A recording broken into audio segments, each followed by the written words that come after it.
오늘 저녁에도 우리 이어지는 계속 저녁 연구를 좀 같이 하겠습니다. 히브리서 11장 연구를 좀 하겠습니다. 성경절 같이 좀 한번 읽겠습니다. 히브리 12장 1절, 2절 말씀 이 앞에 있습니다. 같이 읽을까요? 시작. 이러므로 우리에게 구름같이 둘러싼 허다한 증인들이 있으니 모든 무거운 것과 얽매이기 쉬운 죄를 벗어버리고 인내로서 우리 앞에 당한 경주를 경주하며 믿음의 주요 또 온전케 하시는 이인 예수를 바라보자. 이제 저희가 히브리서 11장 연구 세 번째 시간을 맞이했습니다. 오늘 저녁에는 두 번째 장으로 다음과 같은 제목으로 좀 살펴보려고 합니다. 지난 우리가 두 시간에 걸쳐서 히브리서 11장에 나오는 믿음이 어떤 것인가를 함께 살펴봤습니다. 특별히 지난 시간에 살펴본 내용을 좀 잠깐 복습을 좀 해보면 좋겠습니다. 지난 시간에 저는 두 가지 중요한 면을 말씀드렸습니다. 하나는 히브리 11장에 언급된 믿음의 속성이 무엇인지에 대해서 말씀을 드렸습니다. 그 말씀 가운데에 우리가 믿는 믿음은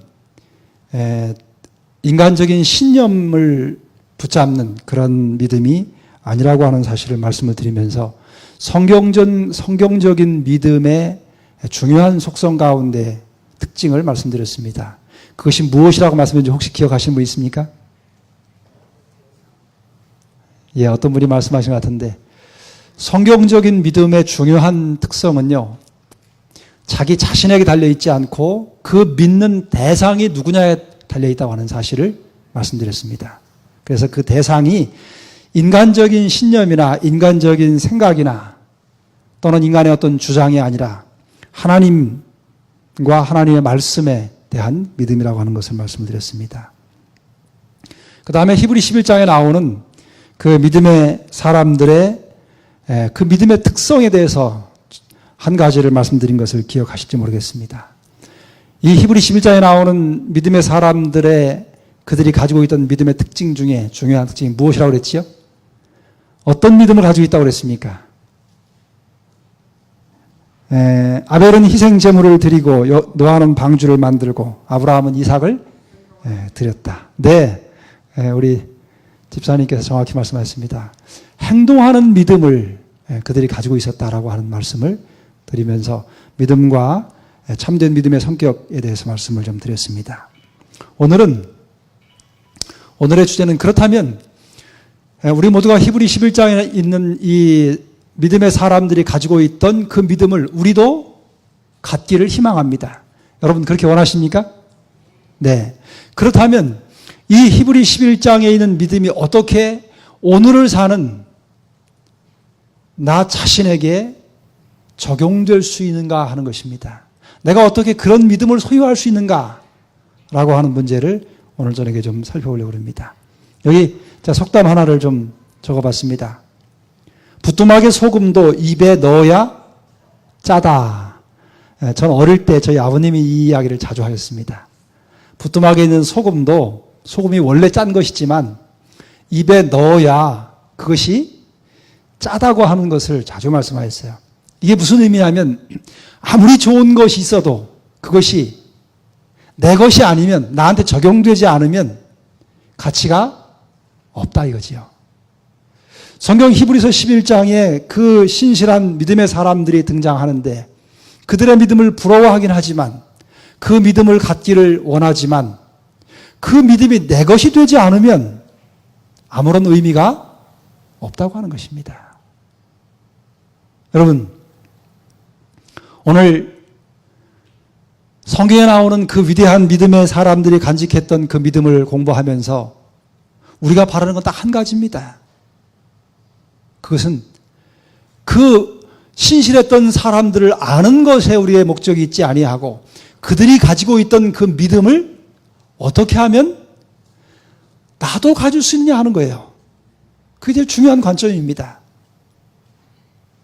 누군가 신실한 믿음을 가지고 있는 사람이 있다면 그를 아는 것으로 우리가 만족하지 아니하고 그가 어떻게 그 믿음을 가지고 있는지를 배워서 나도 그 사람처럼 신실한 믿음을 갖는 것이 우리의 바라는 소망인 것입니다. 그래서 오늘 이 히브리 11장에 나오는 믿음의 사람들이 가졌던 그 믿음을 우리가 가질 수 있는 구체적인 방법들을 좀 말씀을 좀 드리려고 합니다. 첫 번째는 하나님의 음성을 들으라고 하는 것입니다. 하나님의 음성을 들을 때 우리가 히브리 11장에 있는 말씀처럼 그렇게 그들의 믿음을 우리도 가질 수 있다고 하는 것입니다. 여기 히브리서 가운데는 이런 말씀을 기록했습니다. 히브리서를 시작하는 첫 1장 1절과 2절에 있는 말씀을 같이 한번 읽어보겠습니다. 함께 있습니다. 시작. 옛적에 선지자들로 여러 부분과 여러 모양으로 우리 조상들에게 말씀하신 하나님이 이 모든 날 마지막에 아들로 우리에게 말씀하셨으니 이 아들을 만유의 후사로 세우시고 또 저로 말미암아 모든 세계를 지으셨느니라. 여러분이 히브리서를 시작하는 제일 첫 부분 1장 1절과 2절을 읽으시면서 무슨 생각이 드십니까? 히브리서가 우리에게 이야기하고 싶어하는 것이 무엇인지가 이 성경 구절에 담겨 있습니다.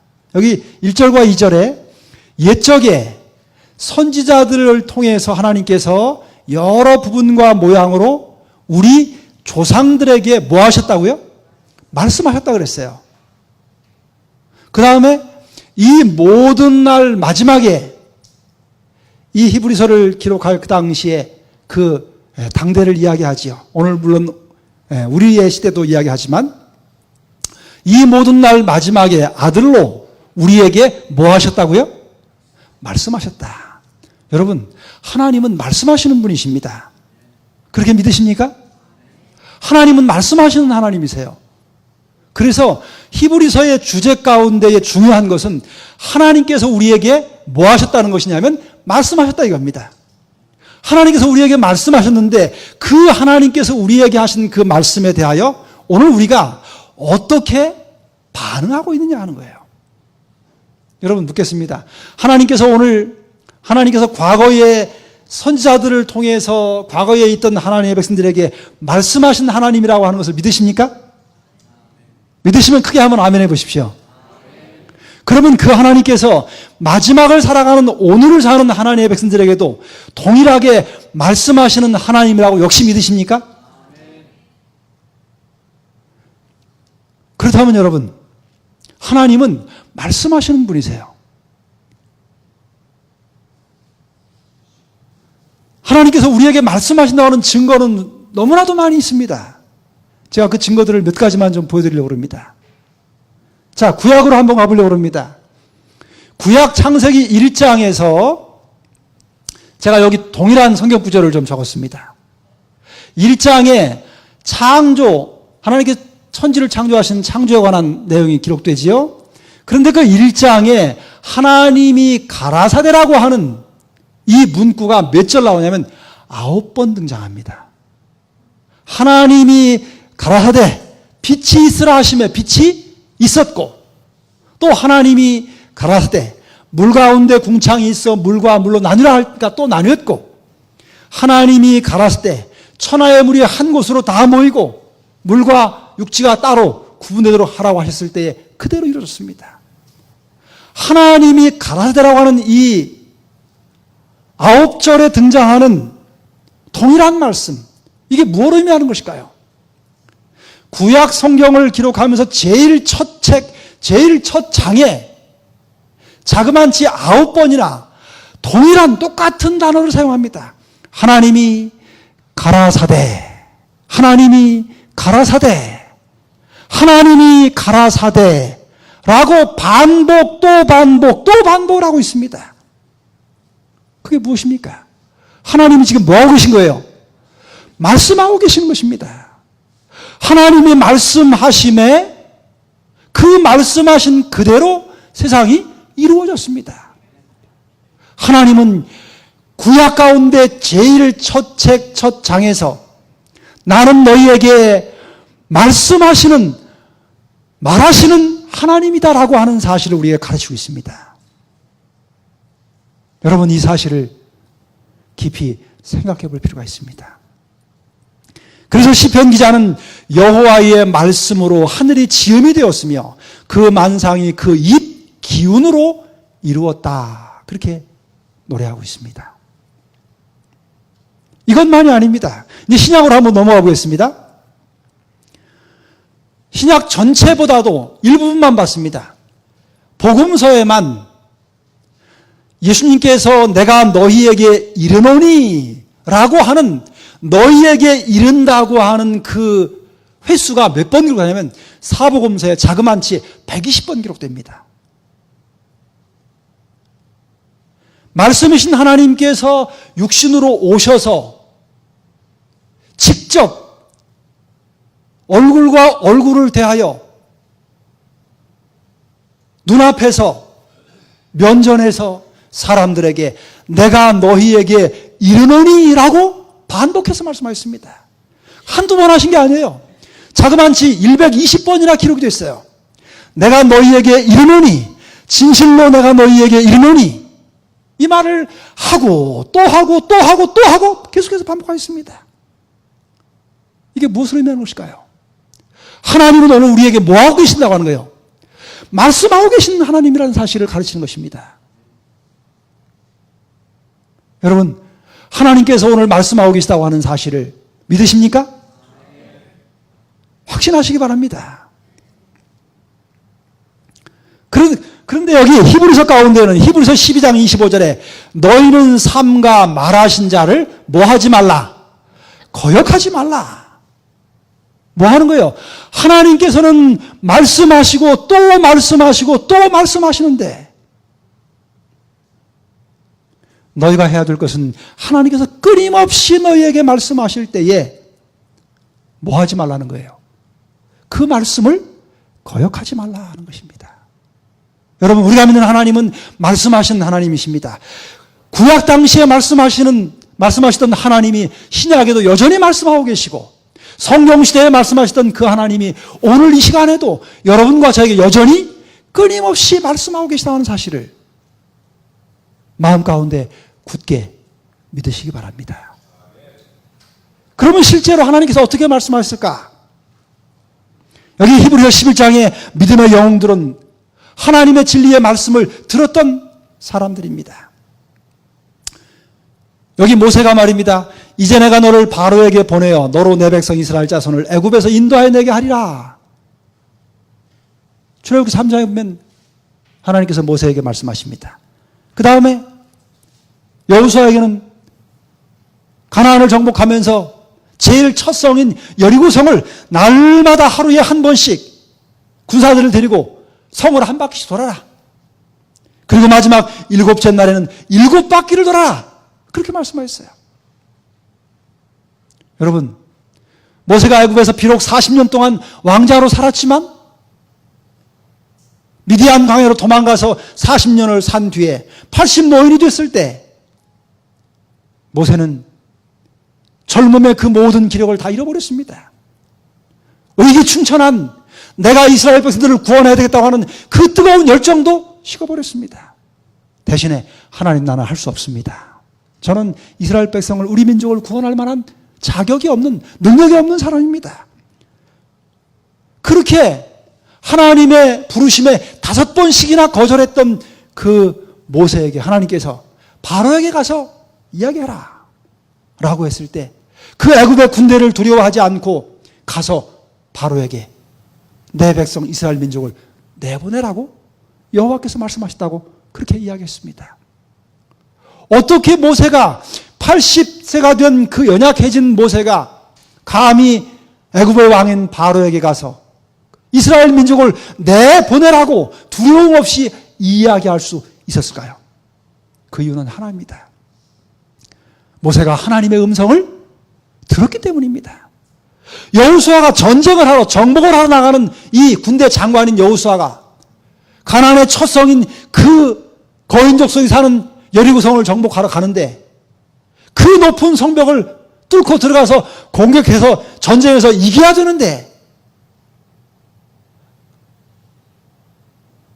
장군이 할 수 없는 이상한 방법을 군인들을 데리고 하는 것입니다. 싸움은 싸우지 않고 하루에 한 바퀴씩 그 성을 빙빙 돌기만 하는 거예요. 그리고 일곱 날은 7바퀴를 도는 것입니다. 전쟁학적으로 볼 때 얼마나 어리석고 얼마나 얼토당토 않은 황당무계한 방법입니까 이게. 그런데 여호수아는 주저함 없이 하루에 한 바퀴씩 그 여리고성을 돌았습니다. 그리고 마지막 7째 날은 7바퀴를 돌았습니다. 그가 주저함 없이 그 군대를 데리고 그 여리고성을 어리석은 행동을 그 7일 동안 반복해서 할 수 있었던 이유가 무엇입니까? 이유는 다 하나입니다. 하나님께서 여호수아에게 그렇게 하라고 하시는 말씀을 하셨을 때 그 음성을 들었기 때문입니다.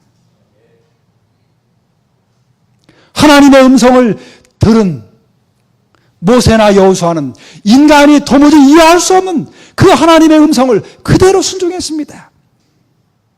그리고 위대한 역사를 이루어낸 것입니다. 그런데 여러분, 여기서 이런 생각을 할 수 있어요. 아니 목사님, 모세에게도 말씀하시고 여호수아에게도 말씀하시는데 왜 제게는 말씀하지 않으십니까? 저는 왜 하나님의 음성을 들을 수 없습니까? 여러분, 하나님의 음성을 듣기를 원하십니까? 원하시면 크게 한번 아멘 해보세요. 조금 듣고 싶어 하는 것 같아요. 정말 듣고 싶으시면 한번 더 크게 한번 아멘 해보세요. 여러분, 우리 모두가 하나님의 음성을 정말 듣고 싶습니다. 우리 남집사님, 만일에 하나님의 음성을 직접 들으셨다면 그 음성 그대로 하시겠어요? 안 하시겠어요? 100% 그렇게 하시겠죠? 근데 문제는 안 들려서 못 하시는 거죠? 아마 우리 중에 오늘 내가 모세처럼 여호수아처럼 하나님의 음성을 직접 들었다면 나도 100% 그렇게 순종할 겁니다. 라고 생각하고 계시는 분들이 많이 계실 겁니다. 그러면 여러분, 반대로 이렇게 물어볼 수 있어요. 구약에서 말씀하신 하나님이, 또 신약에서 말씀하신 하나님이, 성경시대에 말씀하신 하나님이 오늘 나에게는 말씀하고 계시지 않을까요? 그런데 왜 나는 하나님의 음성을 듣지 못했다고 생각을 하십니까? 여러분, 오늘도 하나님 여전히 동일하게 우리에게 말씀하십니다. 그런데 우리가 하나님의 음성을 듣지 못하는 것은 하나님이 말씀하시지 않으시기 때문이 아니라 우리가 하나님의 음성을 들을 귀가 없기 때문입니다. 그래서 하나님의 음성을 못 듣는 거예요. 여기 마태복음 13장에 예수님께서 그러므로 내가 저희에게 비유로 말하기는 저희가 보아도 보지 못하며 들어도 듣지 못하며 깨닫지 못함이니라. 너희가 듣기는 들어도 깨닫지 못할 것이요 보기는 보아도 알지 못하리라. 문제는 어디에 있냐면 하나님께서 말씀하시지 않는 데 있지 않습니다. 하나님은 끊임없이 오늘 우리 각자에게 말씀하고 계십니다. 그런데 문제는 우리가 그 하나님의 음성을 들을 준비가 되어 있지 않다는 것입니다. 하나님이 말씀하시지 않기 때문에 듣지 못하는 것이 아니라 하나님은 끊임없이 말씀하시고 계심에도 불구하고 우리는 그 말씀을, 그 음성을, 하나님의 음성을 들을 준비가 되어 있지 못하는 것입니다. 하나님은 오늘 가장 분명한 방법으로 우리에게 말씀하고 계십니다. 여러분, 여기 사도행전 17장에 보면 베레아 사람들에 대한 이야기가 나옵니다. 제가 한번 읽어보겠습니다. 베레아 사람은 데살로니가에 있는 사람보다 더 신사적이어서 간절한 마음으로 말씀을 받고 이것이 그러한가 하여 날마다 성경을 상고함으로 그 중에 믿는 사람이 많고 또 헬라의 귀부인과 남자가 적지 아니하나. 여러분, 분명한 한 가지 사실은 히브리 11장에 나오는 믿음의 영웅들은 하나님께서 말씀하시는 그 음성을 들었던 사람들입니다. 그 음성을 들었기에 그 음성을 그대로 순종했던 사람들입니다. 그렇다면 여러분, 오늘 우리는 왜 그 음성을 들을 수 없는 것일까요?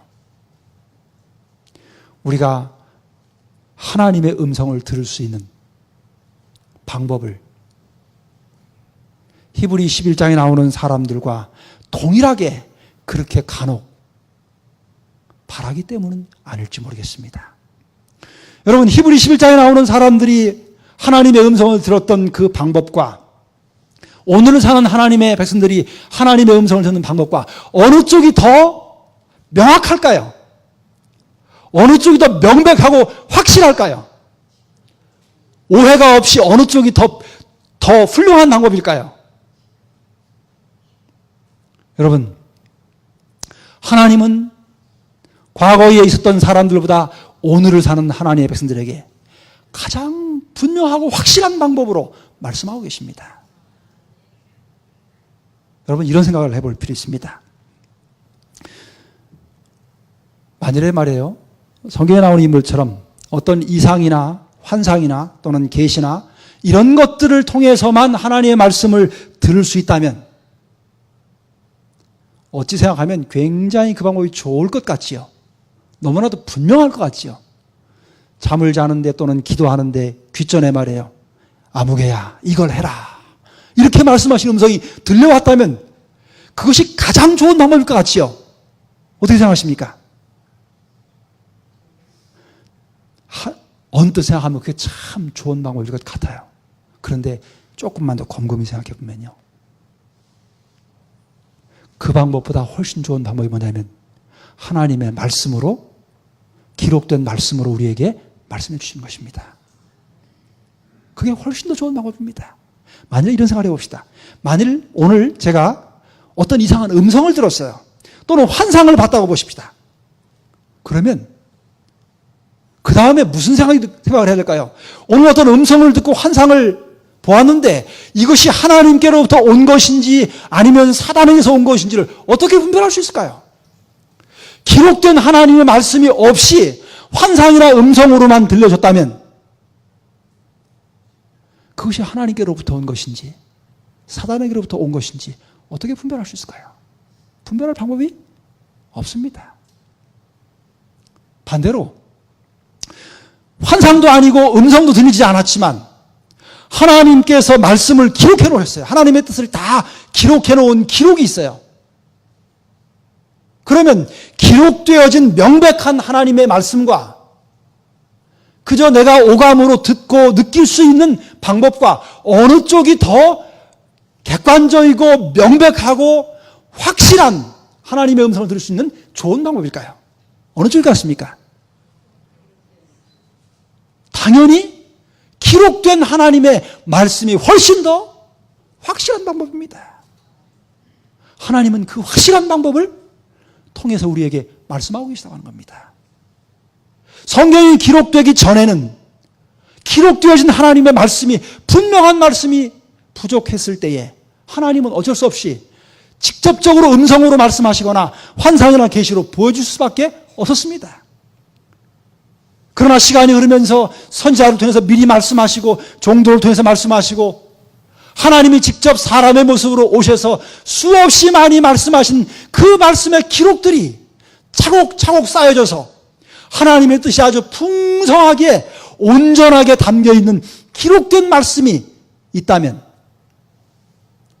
하나님이 왜 그 정확한 명백한 하나님의 음성을 전달하는 방법을 놔두고 그것보다는 애매모호하고 이해하기 어려운 환상이나 계시나 실질적인 음성으로 왜 기꺼이 말씀하시겠습니까? 그 두 번째 후자의 방법을 선택하는 건 별로 바람직하고 좋은 방법이 아니라고 하는 것입니다.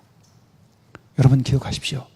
하나님은 여전히 오늘도 우리에게 말씀하시는데 말씀하시되 과거에 어쩔 수 없이 음성으로나 계시로 환상으로 이상으로 말씀하실 때보다 훨씬 더 나은 가장 좋은 명확한 당신의 뜻이 담겨있는 기록되어진 하나님의 말씀으로 우리에게 말씀하고 계시다고 하는 사실을 기억하시기 바랍니다. 여러분, 하나님은 하나님께서 기록하신 당신의 말씀을 통해서 오늘 우리에게 끊임없이 말씀하고 계세요. 그래서 로마서 10장에는 다음과 같이 이렇게 했습니다. 그러므로 믿음은 들음에서 나며 들음은 하나님의 말씀으로 말미암았느니라. 여러분, 믿음은 하나님의 음성을 듣는 데서부터 시작됩니다. 그런데 그 하나님의 음성을 듣는 가장 최고의 좋은 방법은, 가장 명백하고 오해가 없을 수 있는 분명한 방법은 기록된 하나님의 말씀을 통해서 말씀하시는 것입니다. 그 기록된 말씀을 통해서 하나님의 음성을 듣는 것이야말로 가장 좋은 방법입니다. 그래서 하나님께서는 그렇게 말씀하셨고, 그 말씀을 들은 베레아 사람들이 그 음성을 들었을 때에 그들은 믿는 사람들이 더 많아졌습니다. 여기 베레아 사람들이 하나님의 음성을 들었던 방법을 성경은 이렇게 기록합니다. 간절한 마음으로 말씀을 받고 이것이 그러한가 하여 날마다 무엇을 상고했다고요? 성경을 상고했다. 그렇게 기록합니다. 여러분이 하나님의 음성을 듣기를 원하신다면 날마다 하나님의 말씀 성경을 읽으시기 바랍니다. 그 음성에서, 그 기록된 말씀에서 하나님께서 뭐라고 말씀하시는지를 듣고자 귀를 기울이시게 되기를 간절히 바랍니다. 기억하십시오, 여러분. 가장 확실한 하나님의 음성을 들을 수 있는 최고의 방법이 기록되어진 하나님의 말씀을 통해서임을 기억하시기 바랍니다. 그렇다면 그 하나님의 음성을 어떻게 들으면 좋을까? 하나님의 음성을 듣는 몇 가지 중요한 방법이 있습니다. 하나님의 음성을 듣기 위해서 어떻게 해야 되는지를 우리가 좀 살펴볼 필요가 있습니다. 첫 번째로 여기 하나님과 친밀한 관계를 유지하라고 하는 것입니다. 여기 보니까 출애굽기 4장에 보니까 하나님께서 말씀하시기를 모세에게 이제 가라. 내가 내 입과 함께 있어서 할 말을 가르치리라. 너는 그에게 말하고 그 입에 말을 주라. 내가 내 입과 그의 입에 함께 있어서 너의 행할 일을 가르치리라.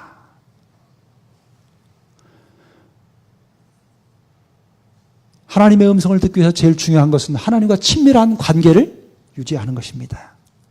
하나님과 친밀한 관계를 유지하는 것이 하나님의 음성을 듣는 방법 중에 최고의 중요한 방법입니다. 이 방법을 여러분 잊지 마시기 바랍니다.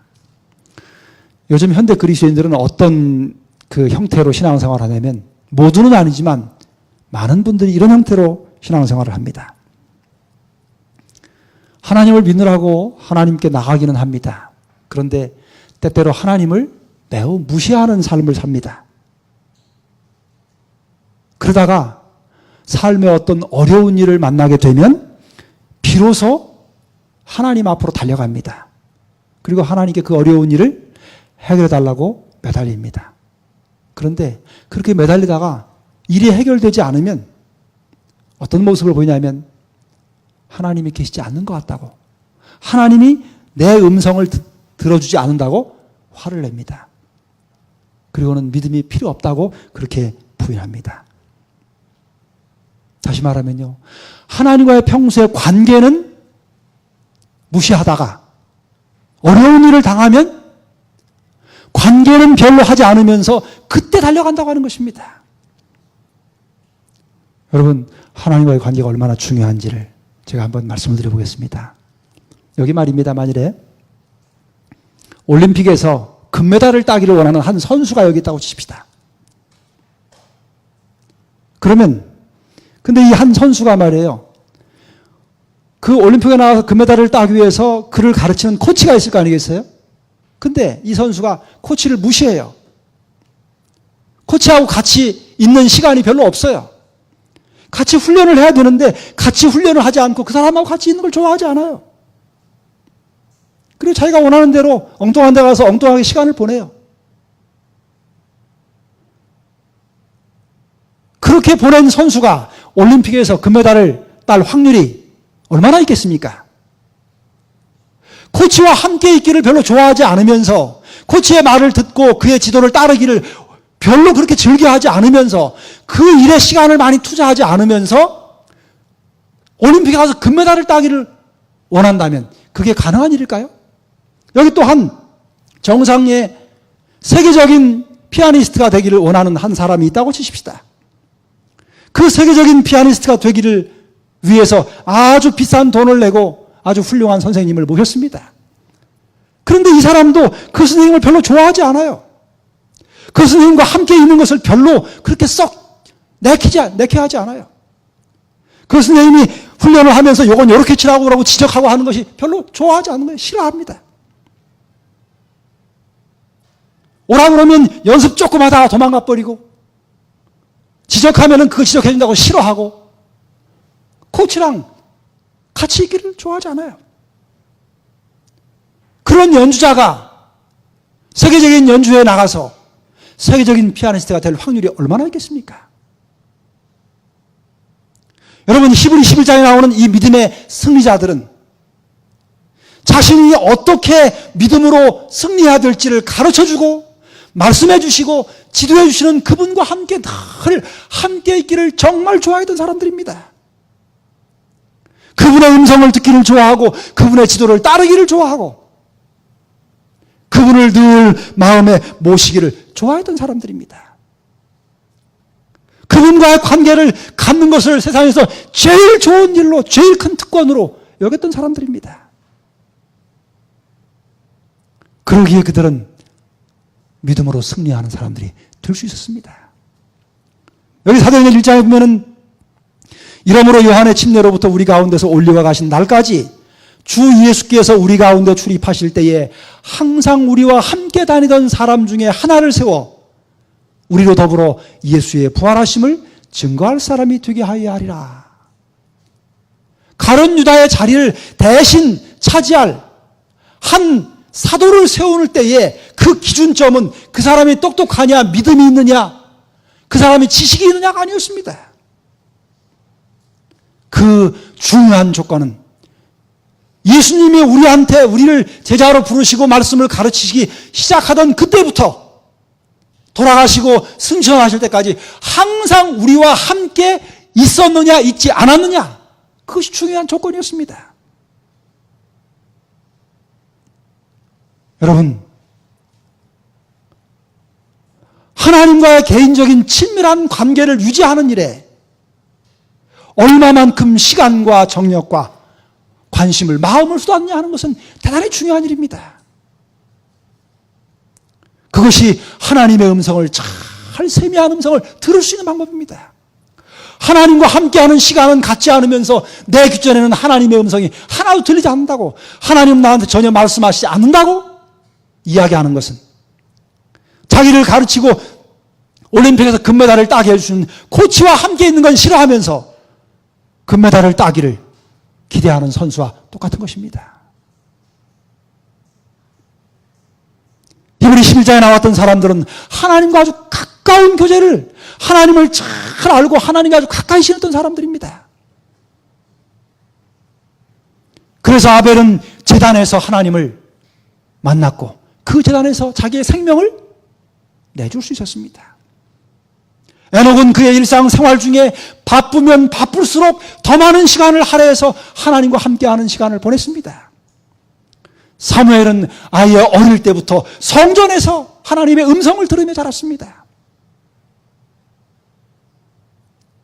하나님과 친밀한 관계를 가지고 사는 건 너무나도 중요한 일입니다. 예수님께서 요한복음 15장에 나는 포도나무요 너희는 가지니 저가 내 안에 내가 저 안에 있으면 이 사람은 과실을 많이 맺나니 나를 떠나서 너희가 아무것도 할 수 없습니다.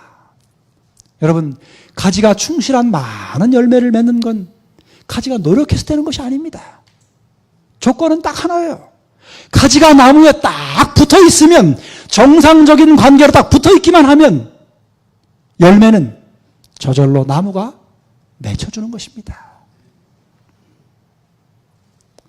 그렇다면 가지가 포도나무에 붙어 있다는 것이 무엇을 의미하는 것일까요? 가지가 원나무에 붙어 있을 때에 원나무로부터 영양분을 공급받습니다.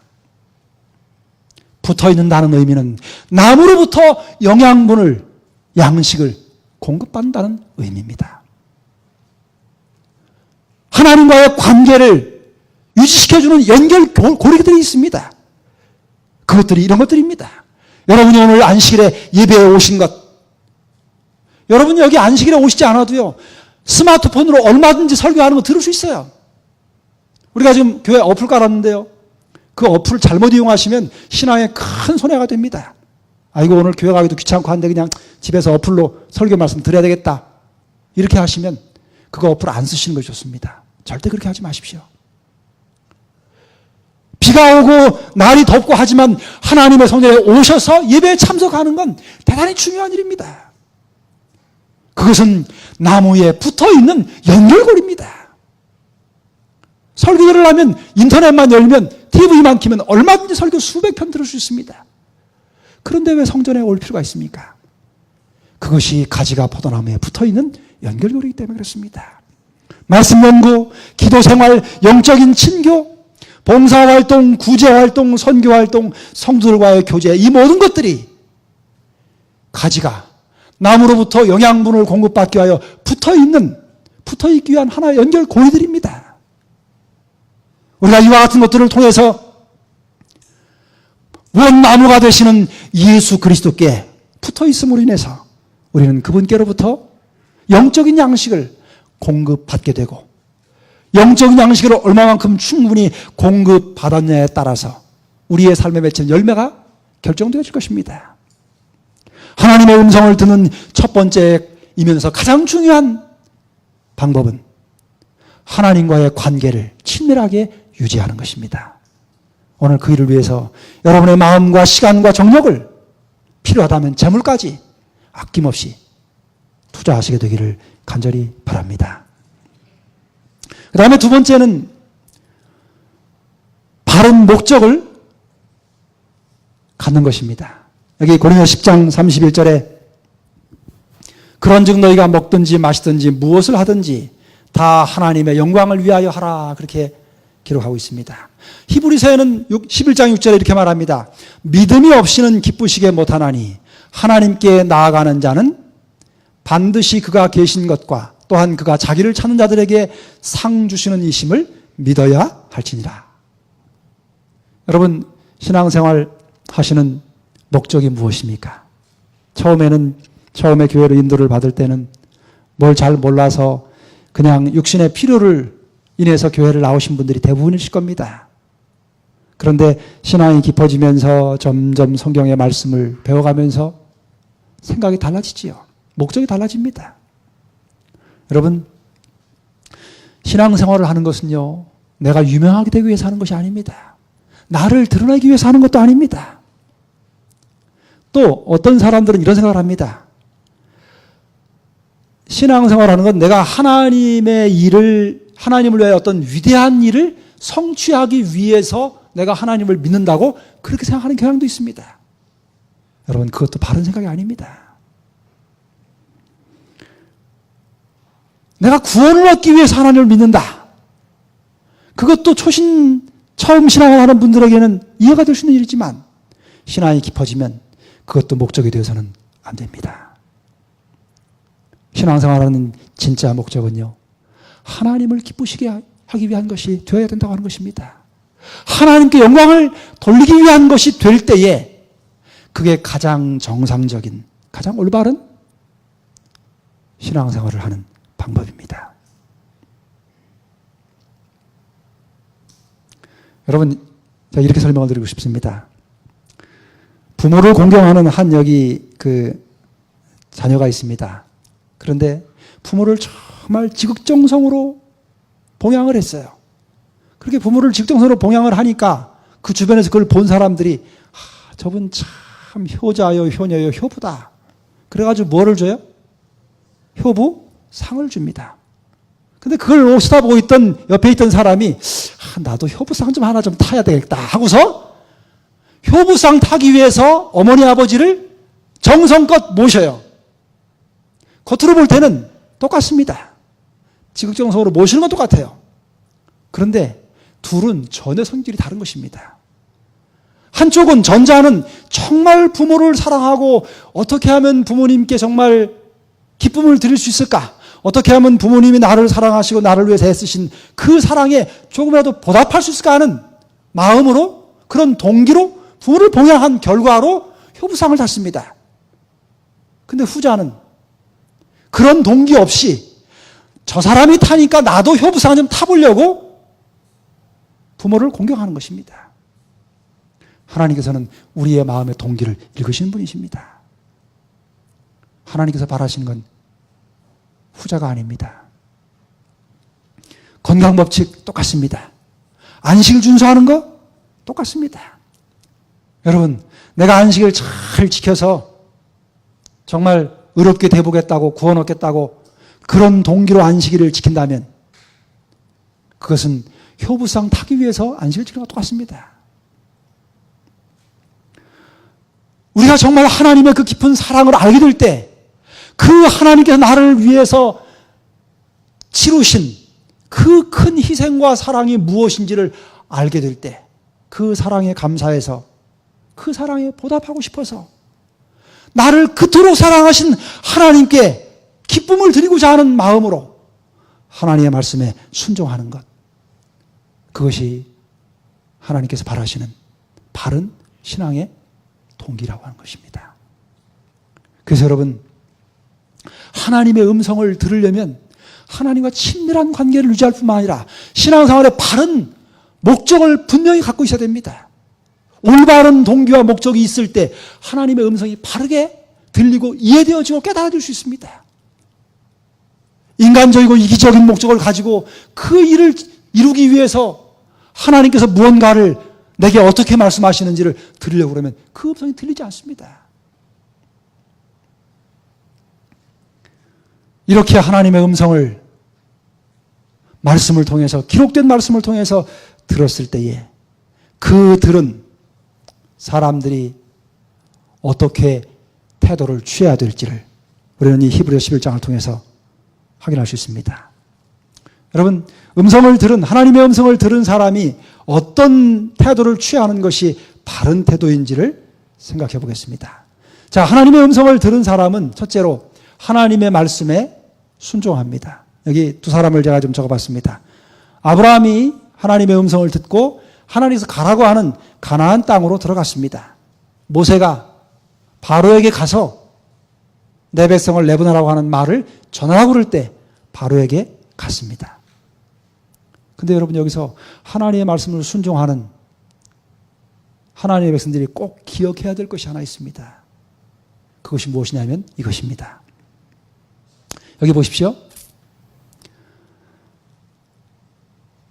아브라함에게 가나안 땅으로 들어가라고 했습니다. 내가 이 땅을 네 자손에게 주겠다고 창세기 12장 7절에 말씀하셨습니다. 그런데 12장 7절에 그렇게 약속하신 다음에 12장 10절에 가니까 무슨 내용이 나오면 이런 내용이 나옵니다.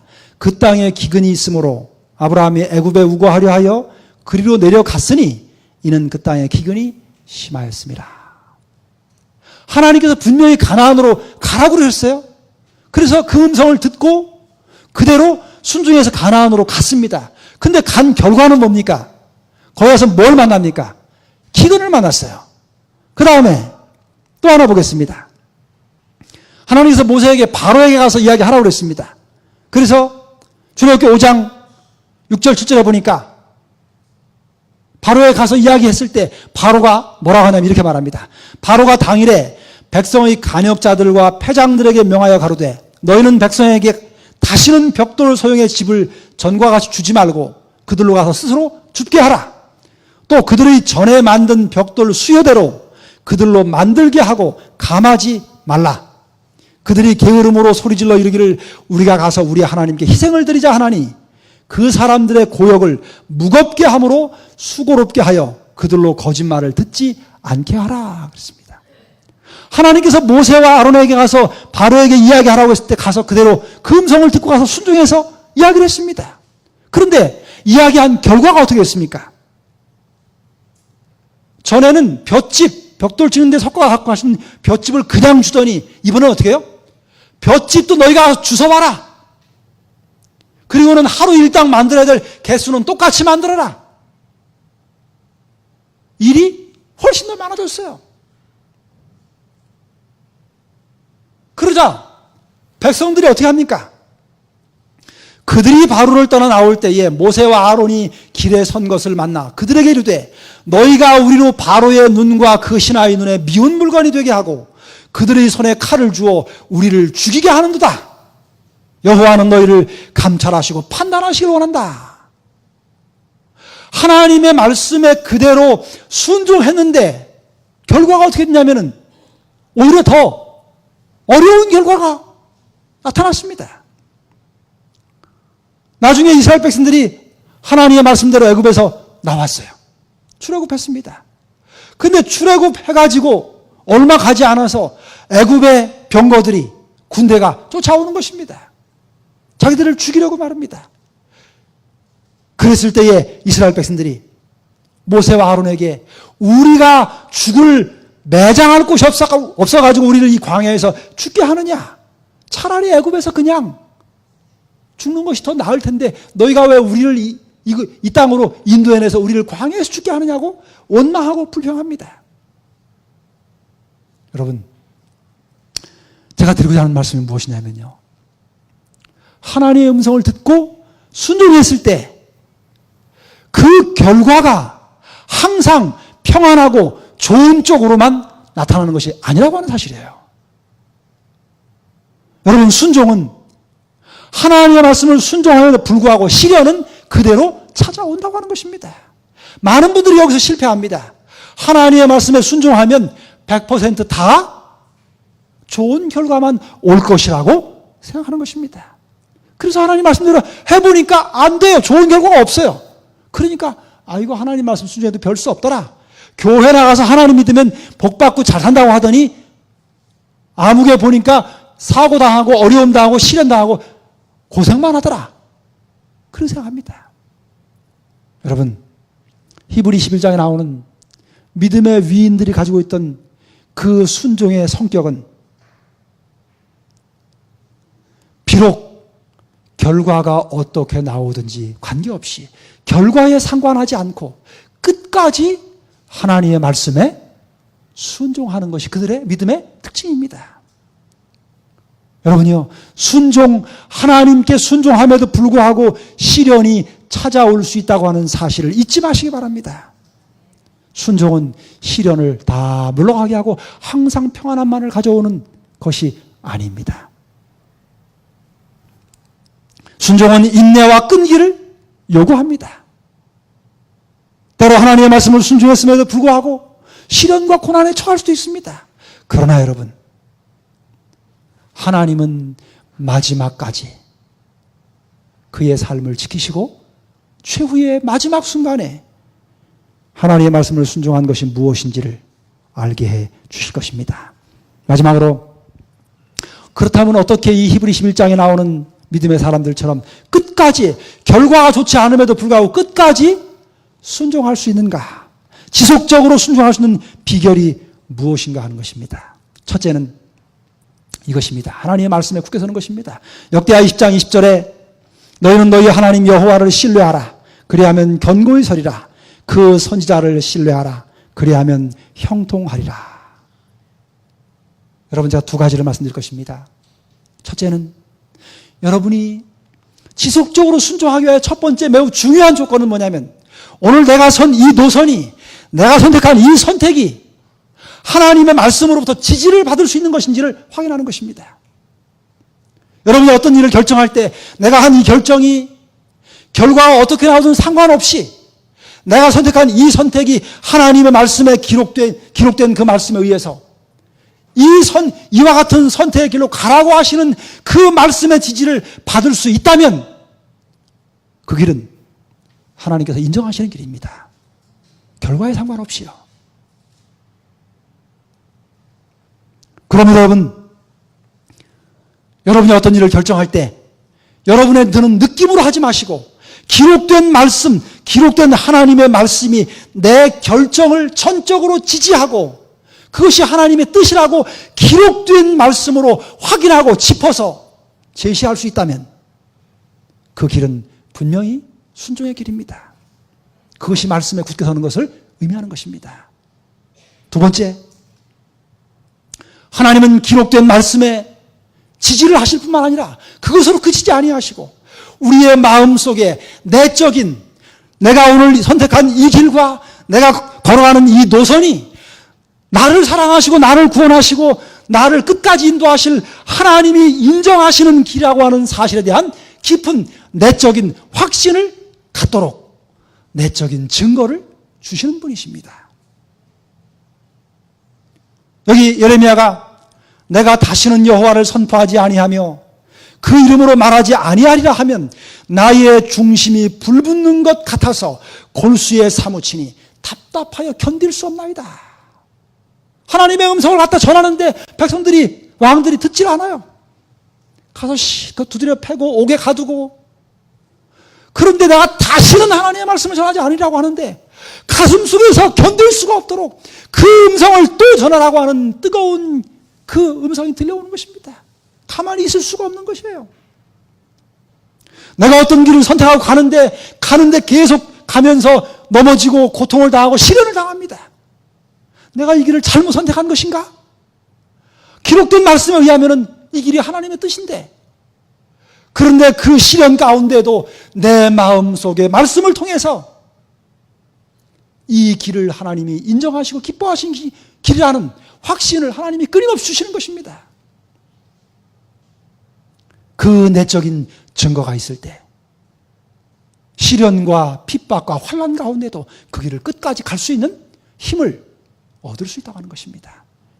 그럴 때 우리는 지속적으로 하나님의 말씀을 시련 가운데서 순종하며 끝까지 갈 수 있는 것입니다. 여기서 두 가지 주의할 점이 마지막 하나가 있습니다. 그것은 뭐냐면 양극단을 피하라고 하는 것입니다. 첫째는 지식적인 머리로만 하는 신앙을 피하라고 하는 것입니다. 지적인 신앙.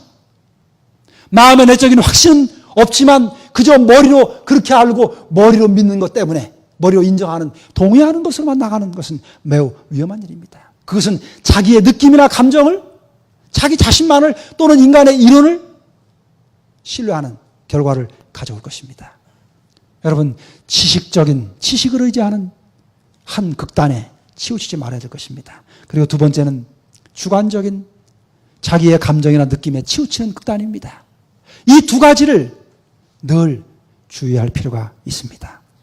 하나님께서 끝까지 우리를 지속적으로 순종할 수 있도록 인도하실 때 하나님은 당신의 음성으로 말씀하시고 들려주시고 그 음성을 들을 때 그 음성에 순종해서 나갈 수 있도록 내적인 확신과 더불어서 이 노선이 하나님이 인정하시는 것이라고 하는 사실을 우리에게 가르쳐 주실 것입니다.